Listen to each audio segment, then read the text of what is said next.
कृष्ण की नगरी द्वारका नगरी की, जहाँ पर राज करते हैं भगवान श्री कृष्ण। द्वारका नगरी गुजरात राज्य में अरब सागर के किनारे देवभूमि द्वारका जिले में स्थित है। द्वारका भारत का एक प्राचीन नगर है। इसका निर्माण स्वयं भगवान श्री कृष्ण ने करवाया है। यह 4 धामों में से एक और सप्तपुरी में से एक है, लेकिन द्वारका का इतिहास इससे भी बहुत पुराना है। भगवान श्री कृष्ण ने द्वारका में अपनी राजधानी बनाई। कंस के वध के बाद कंस के ससुर जरासंध ने मथुरा पर 17 बार आक्रमण किया। युद्ध से अपनी प्रजा को बचाने के लिए भगवान श्री कृष्ण ने एक नई राजधानी की स्थापना करी। कहते हैं कि समुद्र में भगवान श्री कृष्ण ने सोने की नगरी बनाई। इसमें कई सारे बड़े बड़े महल और बड़ी बड़ी दीवारों में कई सारे द्वार रखे। इसीलिए इस नगरी को द्वारका के नाम से पहचाना जाता है, द्वारों की नगरी द्वारका। लेकिन वह द्वारका समुद्र में समा गई, क्योंकि भगवान श्री कृष्ण को गांधारी का श्राप था कि तुमने जैसे हमारे पुत्रों को महाभारत के युद्ध में मरवाया है, उस प्रकार तुम्हारी द्वारका भी समुद्र में डूब जाएगी। तो उसके कुछ समय पश्चात भगवान श्री कृष्ण के परपोते वज्रनाथ ने यहाँ पर द्वारकाधीश का मंदिर बनवाया है। यह मंदिर भी तकरीबन 5000 साल पुराना है।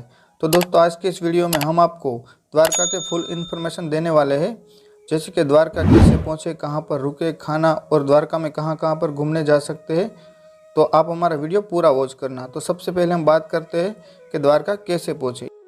यहाँ तक पहुँचने के लिए रोड मार्ग, हवाई मार्ग और रेल मार्ग द्वारा यहाँ पर आसानी से पहुँचा जा सकता है। अगर आप बाय ट्रेन आना चाहते हैं तो द्वारका तक ट्रेन आती है।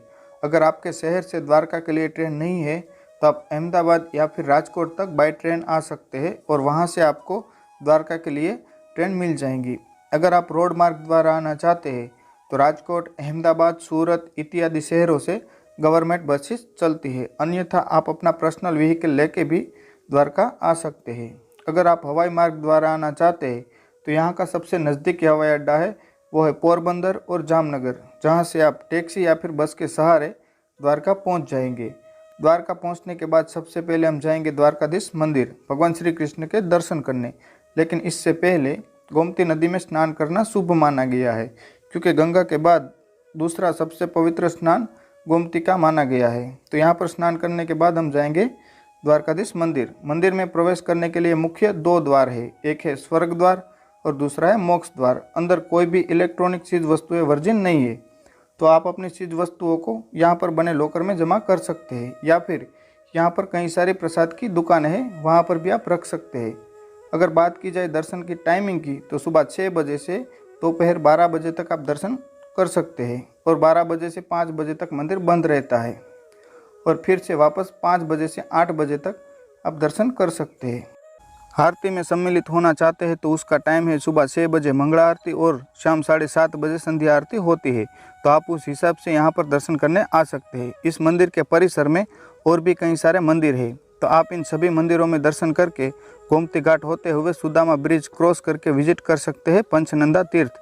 लेकिन इससे पहले आपको सुदामा ब्रिज पर 10 रुपये की टिकट कटवानी पड़ती है। पंचनंदा तीर्थ पर पांडवों द्वारा निर्मित 5 कुएँ हैं और भी यहाँ पर कई सारे मंदिर है। तो आप इन सभी जगहों पर दर्शन करके अपने बजट में द्वारकाधीश मंदिर के आसपास अपने लिए एक खूबसूरत रूम बुक कर सकते हैं। द्वारका में घूमने के लिए पर्याप्त 2 दिन का समय लगता है, तो पहला दिन आपका यहाँ पर ही निकल जाएगा और दूसरे दिन द्वारका के बाकी बसे धार्मिक स्थलों पर दर्शन करने जा सकते हैं। और शाम 5 बजे के बाद आप जा सकते हैं भटकेश्वर महादेव। वहाँ पर सनसेट का नज़ारा बहुत ही अद्भुत होता है।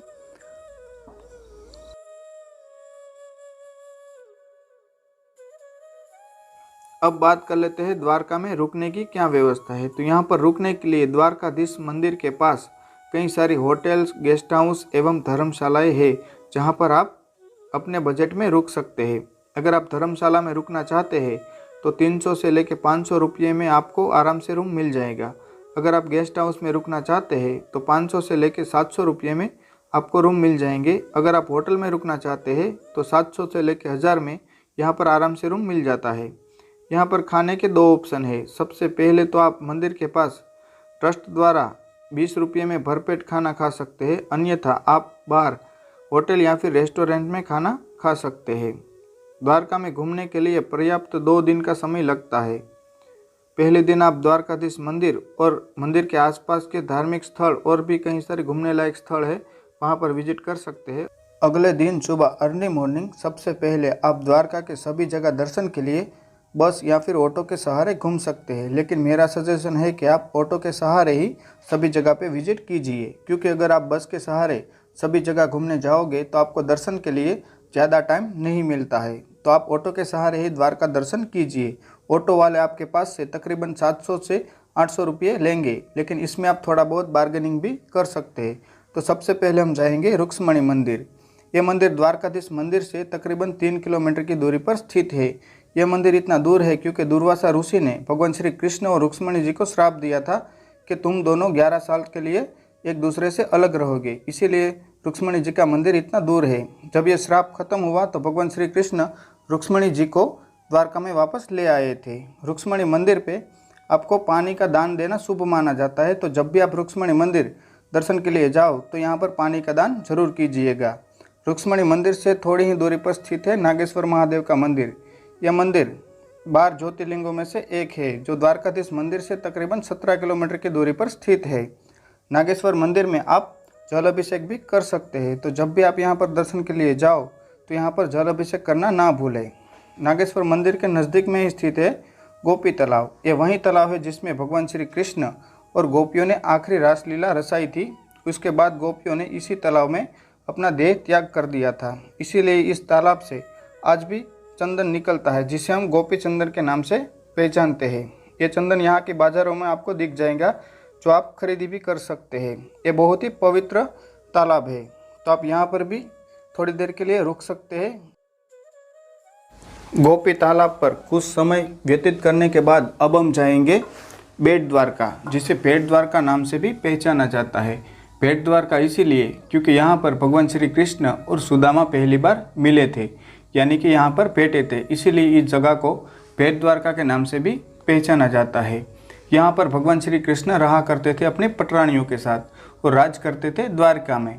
तो अगर बेट द्वारका पहुँचना चाहते हैं तो आपको फेरी बेट का सहारा लेना होगा, क्योंकि बेट द्वारका समुद्र के अंदर तकरीबन 5 किलोमीटर अंदर है। तो आप यहाँ पर फेरी बोट द्वारा ही पहुँच सकते हैं। फेरी बेट की टिकट प्राइस है वो है 20 रुपये पर पर्सन आने के और 20 रुपये जाने के, तो 40 रुपये में आप बेट द्वारका पहुँच जाएंगे। बेट द्वारका में आपको भगवान श्री कृष्ण मंदिर और उनके पटरानियों के मंदिर के दर्शन करने को मिल जाएंगे। इसके बगल में ही स्थित है गोल्डन टेम्पल, जहाँ पर भगवान श्री कृष्ण के जीवन काल में जितनी भी रासलीला रचाई है वो सब इसको दर्शाया गया है। तब गोल्डन टेम्पल विजिट करके आप विजिट कर सकते हैं। वो है हनुमान डांडी, जहाँ पर मकर ध्वज का एकमात्र मंदिर है। यहाँ पर बेट द्वारका में सभी मंदिरों में कोई भी इलेक्ट्रॉनिक चीज़ वस्तुएं ले जाना परमिशन नहीं है, तो आप कैमरा या फिर अन्य कोई भी सामग्री अंदर नहीं ले जा सकते हैं। तो यहाँ पर लॉकर है, उसमें आप जमा करके दर्शन करने जा सकते हैं। अगर बात करें द्वारका में घूमने की खर्चे की, तो यहाँ पर आप 2000 से 3000 में आराम से घूम सकोगे। इसमें हमने बस की या फिर ट्रेन की कोई टिकट ऐड नहीं की है।